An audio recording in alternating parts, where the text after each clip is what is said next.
Hi అండి. మేమైతే ఈరోజు గంగ పండుగ చేస్తూ ఉన్నాము. మీరు చేసేసారా మీ ఊర్లలో? మా ఊర్లో కూడా లాస్ట్ వీకే అందరూ చేసేసినారు.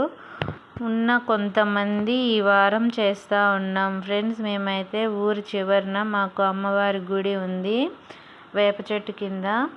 అక్కడికి వెళ్ళి చేసుకుంటాము. ఒకప్పుడు అయితే అక్కడే పొయ్యి పెట్టుకొని పొంగల్ చేసి అక్కడే ప్రసాదం పెట్టి అమ్మవారికి వచ్చేవాళ్ళు. ఇప్పుడు ఫ్యాషన్ అయిపోయింది అందరికీ.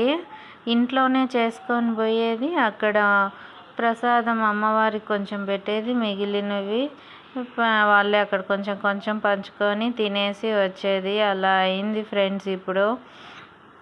మీ ఊరు సైడ్ ఎలా చేస్తారు గంగ జాతర? మా ఊరు సైడ్ అయితే ఇంట్లోనే వండుకొని పోయి పెట్టేస్తూ ఉన్నారు అమ్మవారికి.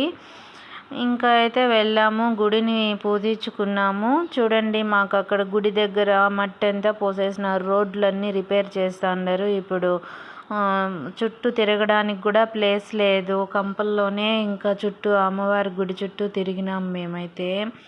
ఇంకా గుడి అంతా రెడీ చేసుకున్నాము. మేము అమ్మవారికి చీరలు పెడతాం కదా, ఆ చీరలు గుడి పైన పెడతారు. ఇంకా అందరూ ఒక్కొక్క మొలక కూడా పోసింటారు 5 రోజుల ముందు. ఆ మొలక తీసుకొచ్చి అక్కడే గుడి పైన అలా పెడతారు. ఇంకా చేసుకోవచ్చిన ప్రసాదం అంతా అమ్మవారికి లోపల 5 తీన్రాకులు, బయట 3 ఆకులు అలా పెట్టి ఆ ఆకుల్లో అమ్మవారికి ప్రసాదం నైవేద్యంగా పెడతాము. ఇంకా అంతే ఫ్రెండ్స్. టెంకాయలు కొట్టుకునేసి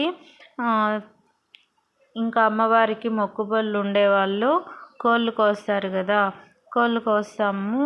ఇంకా కోళ్ళు కోసినాక కోడి తలక ఉంటుంది కదా, అమ్మవారికి ఎదురుగా పెట్టి అమ్మవారి తలకి నీళ్లు పోస్తారు. అప్పుడు కోడి గన పలికితే ఆ నోరు తెరుస్తుంది. అలా పలికిందంటే గన ఆ ఊరంతా చల్లగా ఉంటుందని, వర్షాలు పంటలు బాగా పండుతాయని అందరి నమ్మకము.